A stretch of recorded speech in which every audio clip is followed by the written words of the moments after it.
Once upon a time, there was a cheeky pixie, a fairy godmother, a princess most charming. She was the fairest of them all, and the people loved her dearly, enchanted by her beauty, her grace, and her kindness. So powerful a spell did she cast that it didn't fade at all, even after years and years. There was always something very special about Audrey Hepburn. She is truly an original. She is the inspiration for others, an enduring icon of elegance and taste. Her unique style, beauty and vibrancy continue to captivate and delight audiences young and old. And her fairy godmother wand still waves gently, easing the suffering of children in need. Around the world, her extraordinary legacy continues to touch millions of people, helping them to hope, to dream, and to laugh. This is the magic of Audrey.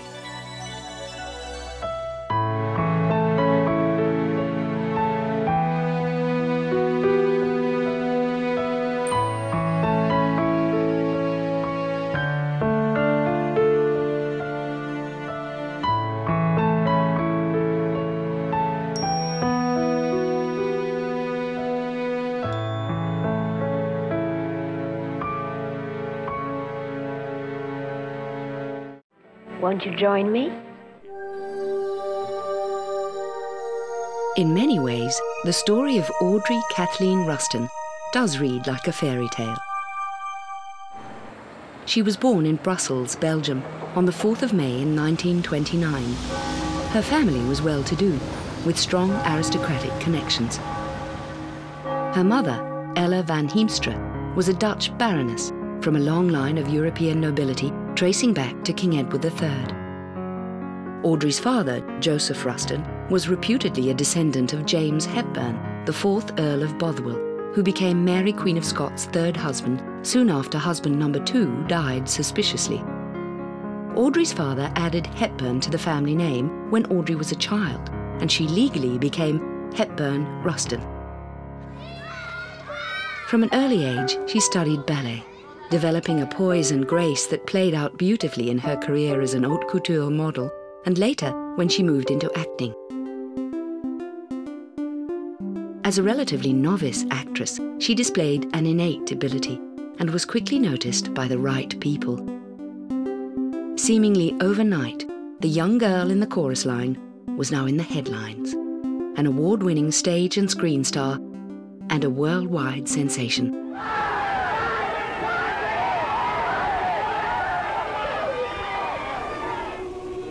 But true to the grimmest of Grimm's fairy tales, Audrey's story had its dark side. Her mother and father's marriage was not at all a happy one, and the 3 children, Audrey and her 2 older half-brothers, Alexander and Ian, sadly watched the relationship crumbling. And while clouds of conflict had gathered over the marriage, so too they began to brew over Europe.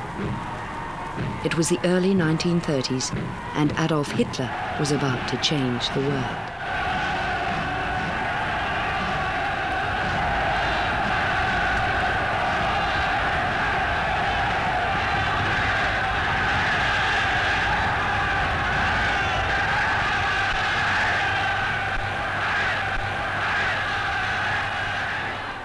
Both of Audrey's parents had initially supported fascist ideals, but as Nazism took hold, Ella soon changed her views.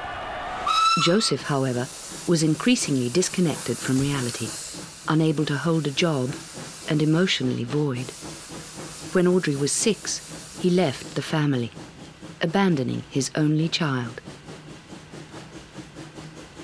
This experience, which she described as the most traumatic of her life, had a deep and lasting effect on her. But there was more trauma in store for young Audrey. At the age of 9, she was plucked from her English boarding school and sent to her grandfather's estate in Arnhem.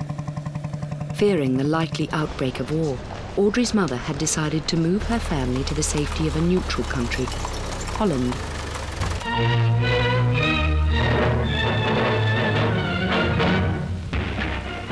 The mad dog is on the march again. He brings all the horrors of total warfare to three of the fairest and cleanest of neutrals in Western Europe. Pity the peoples of these nations, whose fair lands the mad dog has made his bloody battleground.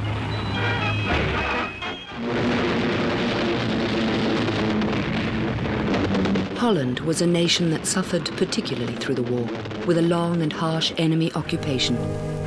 The underground resistance movement was strong, although the consequences were fatal for anyone caught.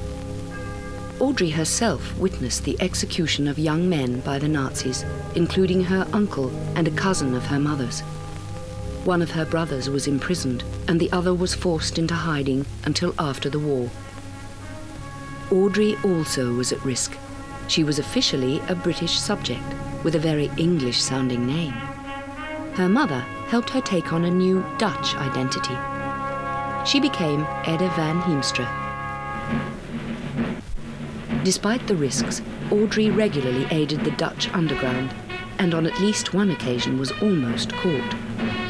She frequently carried messages hidden within her shoes and danced in secret fundraising performances. Before long, however, Audrey was in no shape to dance. Holland's food and fuel supplies were seized by the German army, and thousands of Dutch civilians died of starvation and extreme cold during the winter of 1944.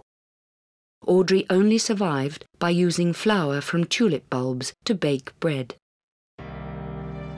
By war's end, she was malnourished, suffering respiratory problems, and was anemic, conditions that would reoccur at various stages in her life. The emotional wounds also remained. The horrors and human suffering that she had seen made a lasting impression on her, and throughout her life she was as much defined by her spirit of compassion as she was by her creative spirit. She never forgot how it was to be truly hungry. She remained forever grateful for the food relief she and other children received from the United Nations. This was a debt of gratitude that she repaid over and over in her charity work with UNICEF.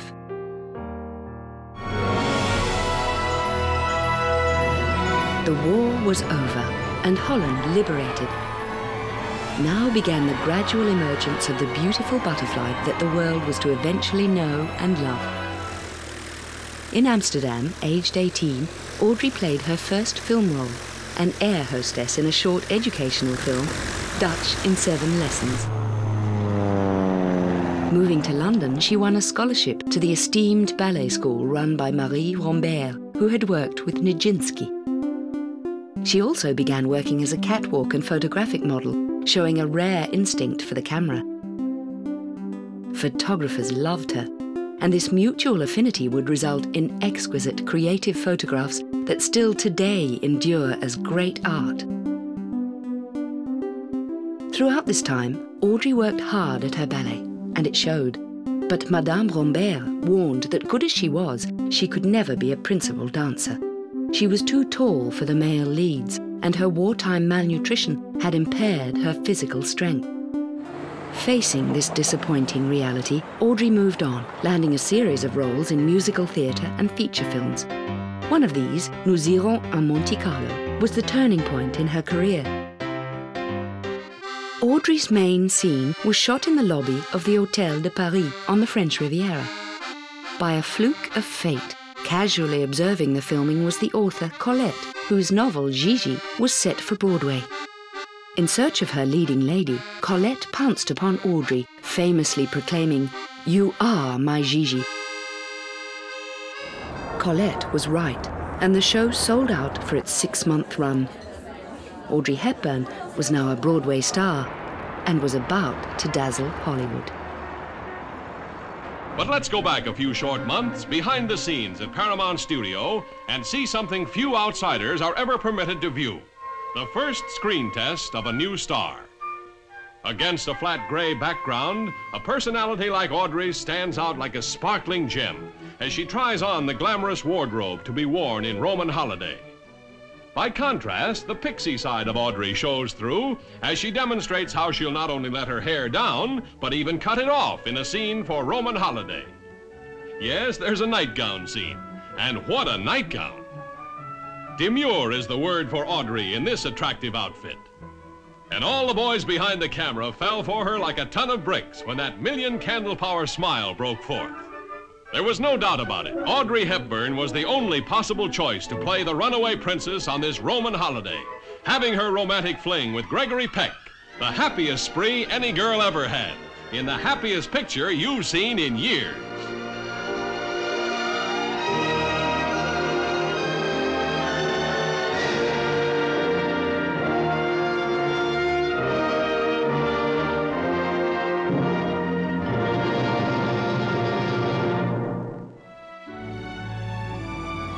Very few actors have made such a remarkable impact in a first leading role.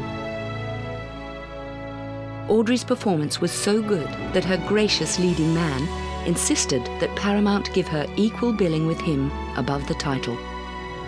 Gregory Peck predicted exactly the impact she would have. Hollywood is aglow for its own crowning event, the annual Academy Awards.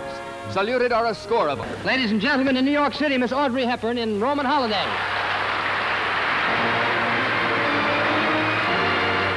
Audrey Hepburn is in New York, but a big in-person audience sees her come forward to receive her Oscar from Jean Herschel. The Dutch-born actress rose to fame in her first big-time role as the runaway princess in Roman Holiday. It's too much. I want to say thank you to everybody who in these past months and years have helped, guided, and given me so much. I'm truly, truly grateful and terribly happy. An unforgettable night for Screendom's stellar performer. Audrey was off and running, and in a field of leading ladies, she was way out on her own.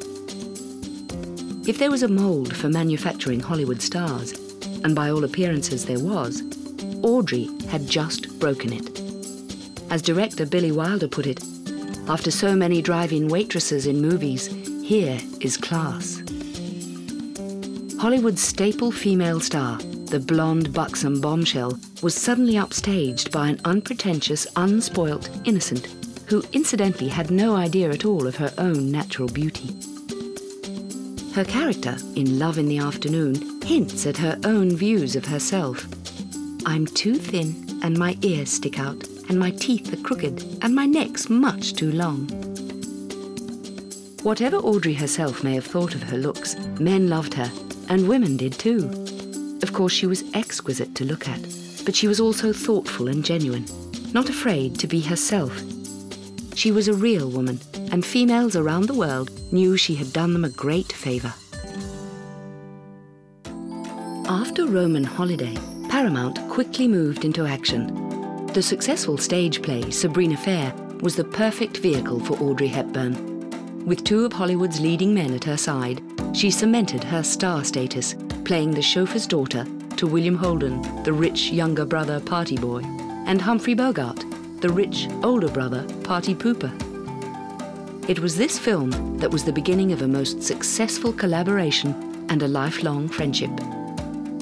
Although Edith Head was costume designer, director Billy Wilder wanted something very special for Sabrina's metamorphosis into the magnificent, shimmering beauty. He sent Audrey off to see an up-and-coming French fashion designer, Hubert de Givenchy. Not forewarned of the visit, Givenchy, on hearing that Miss Hepburn had arrived to see him, expected to see Katharine Hepburn. Nonetheless, he was impressed by Audrey and allowed her to make a selection from his last season's designs. He later commented, "My first impression was of some extremely delicate animal. She had such beautiful eyes, and she was so extremely slender, so thin."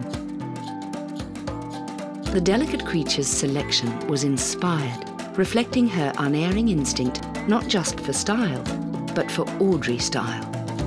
The designs could have been purely meant for her, so perfect were they for each other.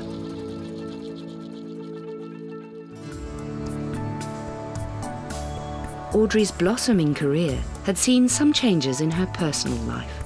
Previously engaged, she'd realized the marriage wouldn't work and called it off. Now, young, single and gorgeous, she was one of the world's most desirable women. It was inevitable that Audrey would win many hearts, and there was a great deal of speculation about her relationships with her leading men. In particular, the whispers flew about William Holden, who fell deeply in love with Audrey and never got over her. And tonight, I want to present you with your inscribed Oscar. Thank you. I would like to say how very, very grateful I am for this beautiful award, and how grateful I am to those who enabled me to receive it. And thank you, Bill, for bringing it me from California. All the way. All the way. But in reality, it was her first leading man, Gregory Peck, who was to bring love into Audrey's life when he introduced her to one of his theatre associates. Mel Ferrer, actor, writer, director, has been described as controlling and brooding, and as Audrey herself admitted, had a bad temper. Nevertheless, she was keen to act with him and took the part of the water sprite in the play Ondine. Audrey was acclaimed for her performance in this play, winning the Tony Award as Best Stage Actress in 1954. In that same year, she collected both the Oscar and the Golden Globe Best Actress Awards for Roman Holiday, a remarkable achievement, putting her in the history books. Despite skepticism from outsiders as to the future of the relationship, Audrey and Mel were very much in love. For Audrey, who had lost her father, Mel, with his commanding and protective nature, may well have filled a void in her life. In September 1954, the couple married in Bergenstock, Switzerland. Always a loving, nurturing person, Audrey longed to have children of her own. She recalled that as a child, she used to embarrass her mother when she would rush to hug strangers' babies. Now, some months after her marriage to Mel, she discovered she was pregnant. But her delight was not to last. In early 1955, she suffered a miscarriage and was devastated by the loss. Encouraged by Mel, she threw herself back into work, starring in several films over the next 5 years, including the 3-hour epic War and Peace, in which she acted alongside her husband. I understand you've always wanted to make a film with your husband, and he stars with you in this one. Was it fun, or was it an experience you don't want to repeat? No, it's great fun, and I must say it's the perfect way of living to be able to work together. And although we realize that the occasions will be very rare, we hope there will be other opportunities. I hope you'll forgive me being very feminine and personal, but I adore your dress, and I haven't seen anything quite like it over here. It's obviously rather like the sort of things you wore as Natasha. Could you stand up and let me have a look? Certainly. It isn't too crumpled in the airplane. Do you like the style very much yourself? I like it very much, and I particularly like this one, and naturally I did choose it. You recognize the Empire style, yes, which is a great influence in the Paris collection. Stars and celebrities are arriving for the London premiere of War and Peace, the screen version of Tolstoy's world-famous novel, and the longest film since Gone with the Wind. There's a big welcome for Audrey Hepburn and her husband Mel Ferrer. Audrey plays Natasha, the principal feminine role in the film, and Mel Ferrer plays Andre, a young soldier with whom Natasha falls in love. A grand assignment for a popular husband and wife team. Despite the solid cast and huge resources that went into the production, War and Peace failed to connect with its audience. At the box office, once all the hype was over, it basically petered out. But another film, produced almost simultaneously, was to become a further jewel in Audrey's film crown, Funny Face. That's for me. Bonjour, Paris. Strictly tourist, you can tear and jeer. All we want to say is Lafayette, we are here on a spree. Bonjour, Paris.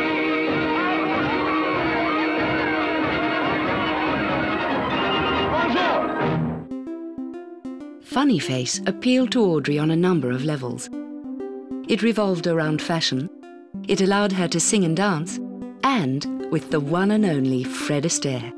Oh, it's wonderful, it's marvelous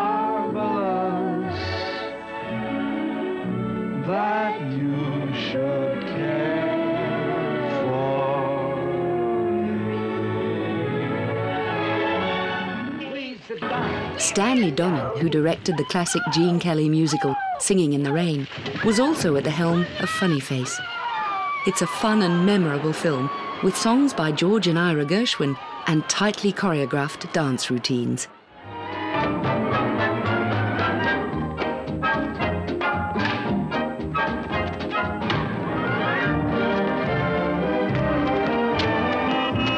When Audrey rocks, you'll really roll, because this wonderful dramatic star is a revelation in her first great musical production, dancing up a storm in every style, from ballet to bebop.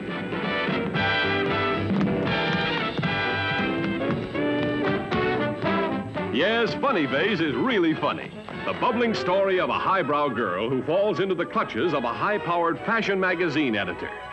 I don't want my hair cut. I don't want my eyebrows up or down. I want them right where they are. And Fred's the carefree photographer who comes to her rescue. Fred's carefree photographer is based on the real-life Richard Avedon, who was brought in as special visual consultant. The pairing of Stanley Donen and Richard Avedon resulted in a look that is entirely original. The movie is a visual feast with its dynamic and stylized look, stunning Parisian backdrops, Givenchy brilliance, and the ever-exquisite Audrey. Decades later, the movie remains a favorite, and the distinctive Audrey style shines through, continuing to inspire today's world of fashion. Audrey's next film was the underrated Love in the Afternoon with Gary Cooper. She followed this with a role that was both challenging and rewarding, and is considered by many to be her finest work.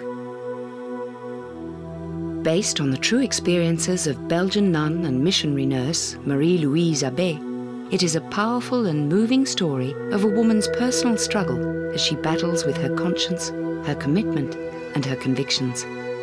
Sister, have you considered the seriousness of what you're doing? Yes. Sister, is there nothing we can do? Nothing.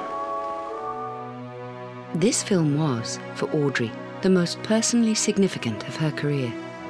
She immersed herself in the role, spending time in a convent, experiencing the lifestyle and observing the behavior of the nuns. She learned to use medical instruments, watched operations, visited an asylum, and met lepers. Never overtly religious, still Audrey was a total humanitarian with the greatest respect for all forms of life. Her inner emotional journey in making the nun story seemed to leave a personal imprint on her. It stirred something within that perhaps only came to fruition later as she tirelessly worked for the world's children. There has never been a motion picture like The Nun's Story.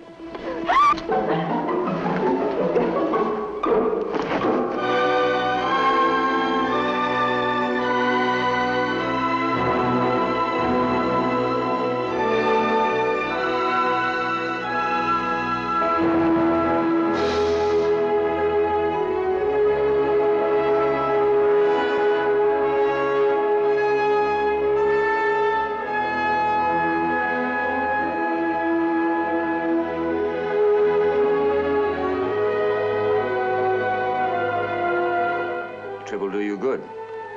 And meeting Father Mermelin will too. Religion hasn't made him tense and disciplined. A nun is a disciplined person.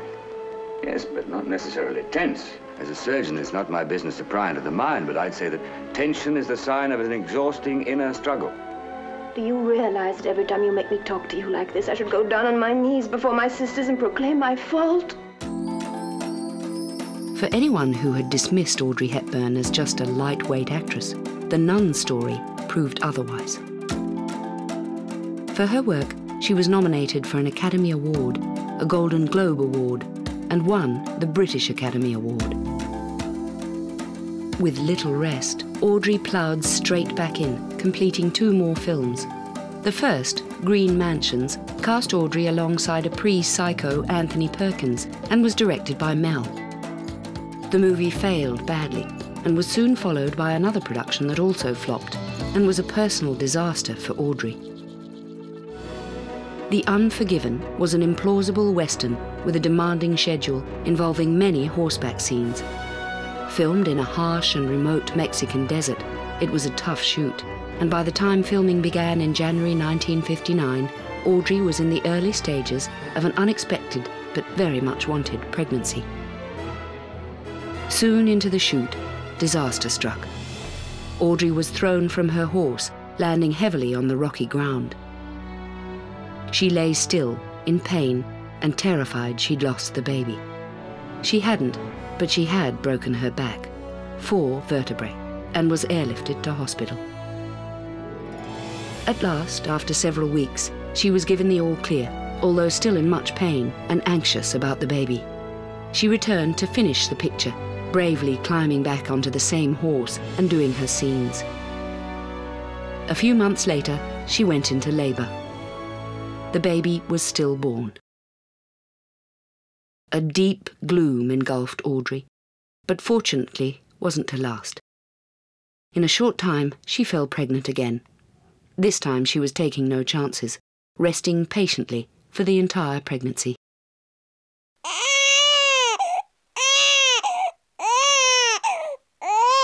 On July 17th, 1960, Sean Hepburn Ferrer was born, a healthy, strong baby boy. To Audrey, he was a gift, bringing her an unprecedented depth of happiness and fulfillment. Audrey revelled in motherhood. She loved the domesticity and the nurturing. She often said that she had a great need to love and be loved. Being a mother allowed her to do exactly that in abundance. But while she longed to remain a full-time mother, she knew she had to keep working to guarantee a future for a family in which her career had long ago eclipsed her husband's. At this point, along came the role that is forever linked with Audrey Hepburn. You have a special invitation to attend Audrey Hepburn's open house on the wildest night New York ever knew.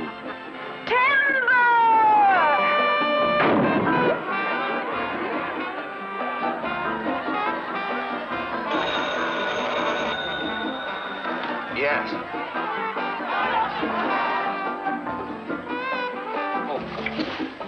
Oh, good evening, Ed. I'll tell you one thing, Fred, darling.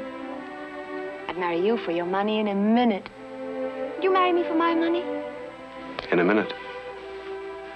So I guess it's pretty lucky neither of us is rich, huh? It was Breakfast at Tiffany's that cast Audrey once and for all as the icon of style, making her the role model for ongoing generations. Her Givenchy elegance, her cheeky sense of humour, her instinct for a look that was just so right, belonged to both Holly Golightly and Audrey Hepburn. For many of today's newer DVD viewing audiences, the two are inseparable. Yet Audrey felt nervous about the role and wasn't convinced she was right to pull off the flamboyant party girl / call girl that was Holly Golightly.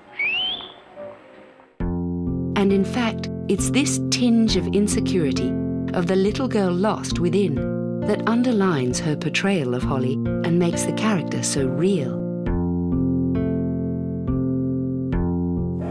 What about this picture? The title, Breakfast at Tiffany. I thought Tiffany's was a jeweler's shop. Yes, well, it is. And the title comes from the fact that this girl gets a great lift and fun out of walking down Fifth Avenue at the crack of dawn with a breakfast which she's bought in a drugstore and looking in the window at Tiffany's. What sort of a girl is she? She's what they call in America these days a kook. What does that mean? Spelled with a K, I believe. Which is a dizzy, gay type of girl. Anything like you? I'm not quite that way, no. After Breakfast at Tiffany's, everyone wanted Audrey, and she drove herself hard to balance her demanding career with being a loving, caring mother to her son. How long are you staying here? Just until tomorrow morning. Why such a short visit? Well, because I only just left for the night and to come here and to aid this wonderful charity for muscular dystrophy, and I can't leave my young son any longer because he has no nurse at the moment, and my husband and a friend is there, but I must rush back. How is he? He's wonderful, thank you. Good. What about your future plans? Any more pictures? I'm afraid I have none at the moment. That there are plans, but none of them have been decided on, so I have no titles of pictures to give you or anything. But we'll soon see. We soon did see. First, she filmed The Children's Hour with Shirley MacLaine and James Garner, followed almost immediately by 2 movies filmed back-to-back in Paris. The first of these, Paris When It Sizzles, is a light-hearted spoof, a little crazy, but nothing compared to the actual events off-camera. Starring with Audrey was the still lovelorn William Holden, whose moods swung between hope and despair as he tried unsuccessfully to woo Audrey.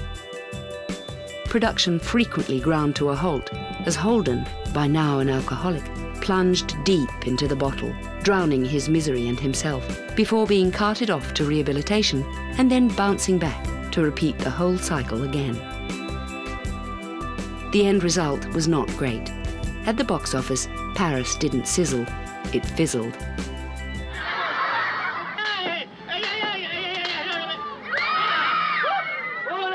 Some you win, some you lose. Swings and roundabouts. Audrey's next movie was a big winner, and still today remains a popular favourite. Charade is the closest a film can come to being a Hitchcock without actually being one. A thriller, comedy, and romance, all rolled up into one enjoyable experience.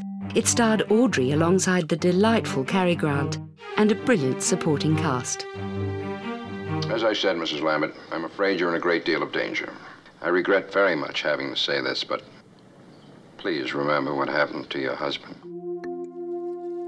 From as far back as Roman Holiday, producers had tried to pair Audrey with Cary Grant, but he refused all the offers, sensitive to the 25-year age gap between them. This time, however, he agreed, once the script was modified so that it was Audrey's character who chased him and not the reverse.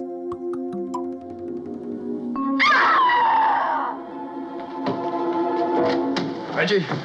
Got you. The 2 leads shared a happy working relationship, prompting Cary to remark, "All I Want for Christmas is another movie with Audrey Hepburn."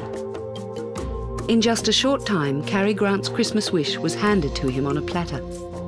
Politely, he declined, knocking back none other than Jack Warner, who was about to embark on a massively expensive, controversial, and ambitious production. Finally, on February 6th, 1962, the most important motion picture purchase of modern times was headlined by newspapers, television, and radio. $5 million paid for Fair Lady by Warner's. The tremendous price paid for the film rights gave evidence of the scope envisioned by Jack Warner, who personally undertook the production. This was further supported by the announcement that Audrey Hepburn would play Eliza Doolittle.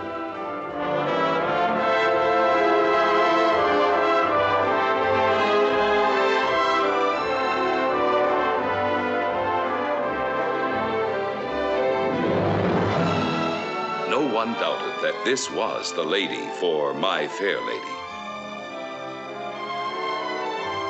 The indisputable first choice for the role of Professor Henry Higgins was Rex Harrison, the man who created the character. Despite the studio spin at the time, the casting was not totally a foregone conclusion. Many people staunchly believed that the 2 stars of the stage show, Julie Andrews and Rex Harrison, had earned the film roles. Jack Warner, however, didn't agree, feeling Julie Andrews lacked the film experience and Rex Harrison lacked star status. Instead, he offered the role of Professor Higgins to Cary Grant, who turned it down, insisting that only Rex Harrison could and should play the part. While Warner ultimately accepted this, he refused point blank to even consider Julie Andrews, insisting that Audrey was the only contender for Eliza Doolittle.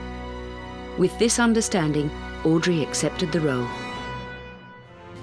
With cast in place, Warner assembled a crack team, including the acclaimed but reputedly fiery director George Cukor and Cecil Beaton, the renowned photographer and designer, who was responsible for the overall production design as well as the lavish costumes. For months, almost the entire Warner Brothers studio was devoted to the most elaborate preparation in its history. Exquisite silks and satins, furs and jewels were skillfully turned into elegant finery. Massive studio sets were built. Whole sections of London were constructed in perfect detail. The grandeur and squalor of Covent Garden, the splendour of the Embassy Ballroom, the richness of Professor Higgins's study, the high fashion of Mrs. Higgins's drawing room.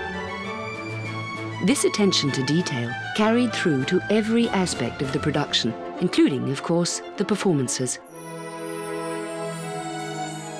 Audrey worked hard on her Cockney accent, and even harder on the songs, recording tracks of such a standard that her singing drew spontaneous applause from the crew.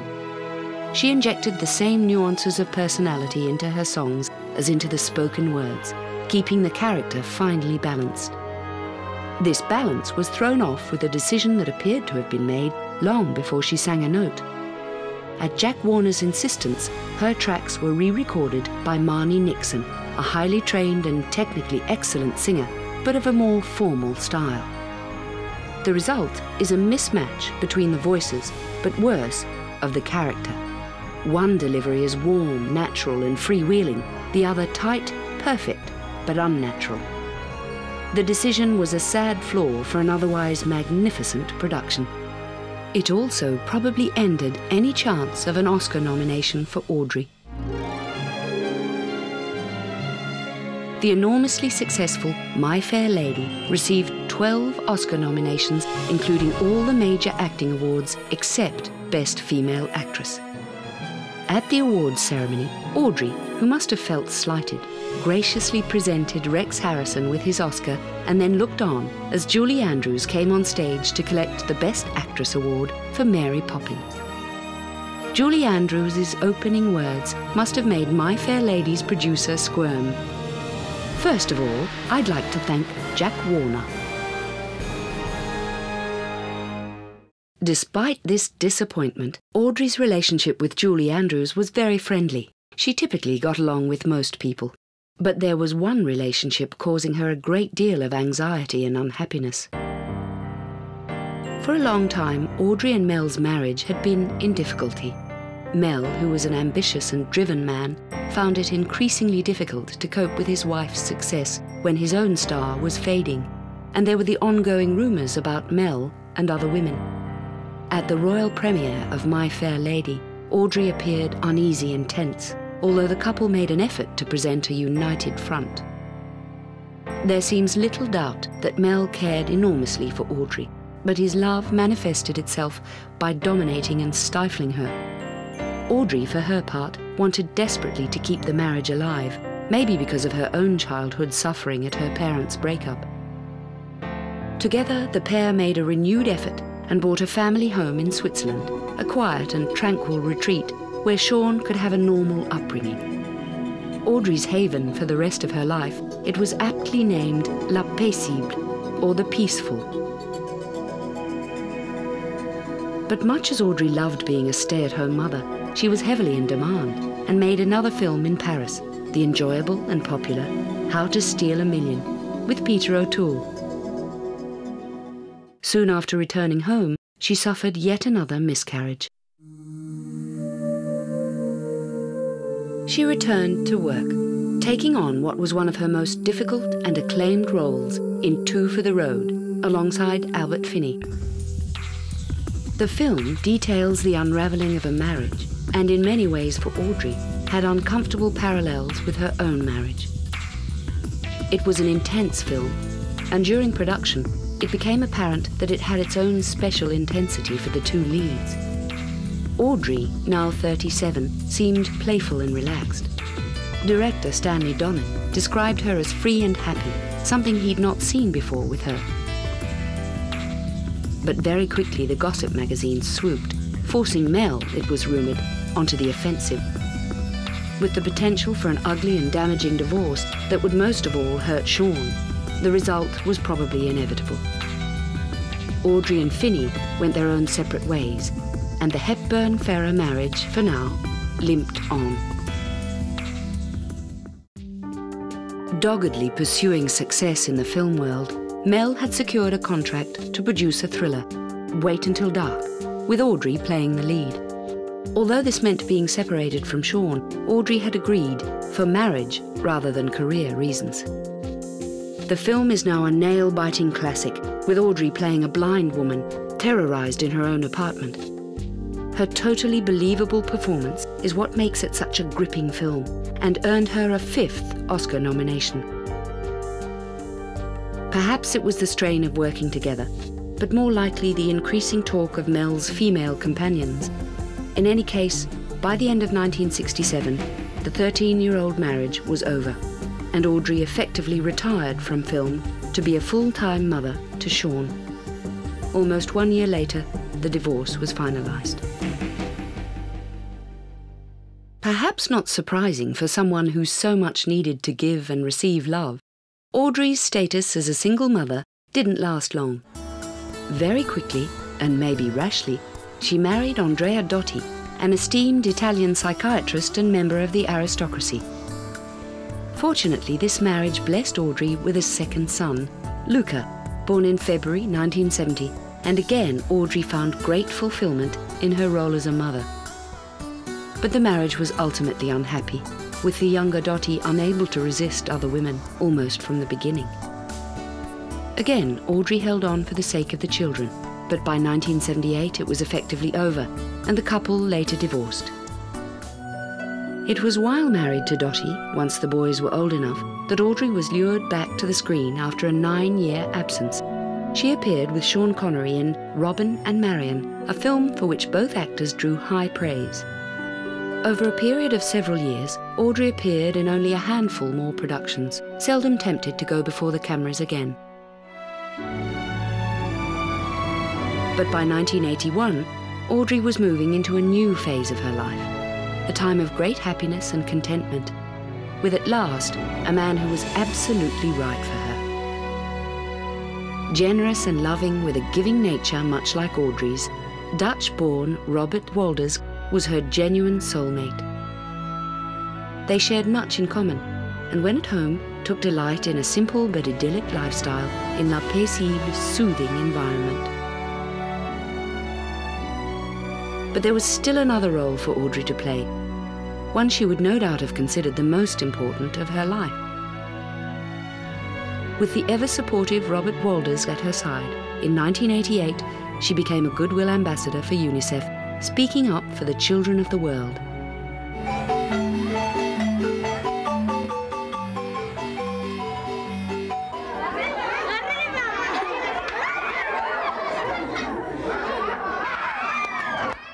They smell so good.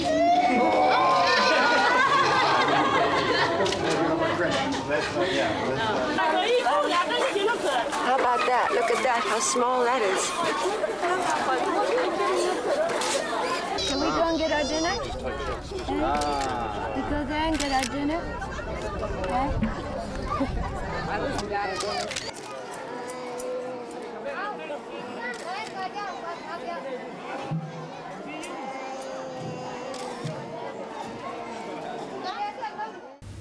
We care for our own children when they have an accident or when they're sick, not just during their illness, but through what may be a long convalescence.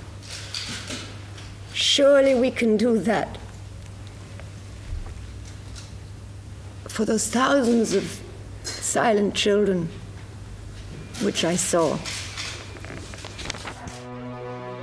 Her last trip to Somalia in September 1992 was the hardest of them all. The terrible suffering she saw, the children dying daily, the loss of hope were emotionally draining. But Audrey also knew something else was wrong. she was in great physical pain.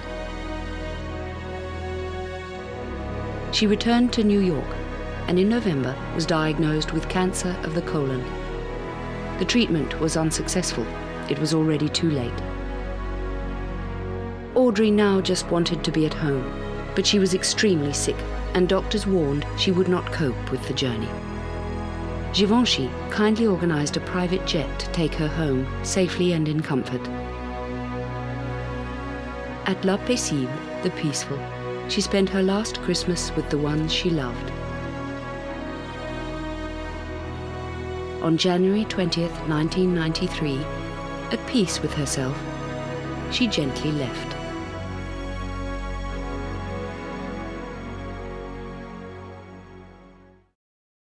In a world teeming with billions, Audrey Hepburn was just one person, but she made a real difference. Today, through the Audrey Hepburn Children's Fund and UNICEF, her love still touches children around the world.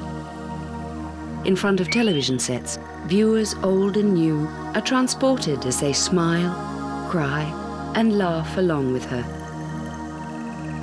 Somewhere, every day, her beautiful face looks confidently out from a photograph, and a young girl thinks, I can be like that. Somehow, Audrey Hepburn gives us hope and inspiration. The world is a better place for her special touch of magic.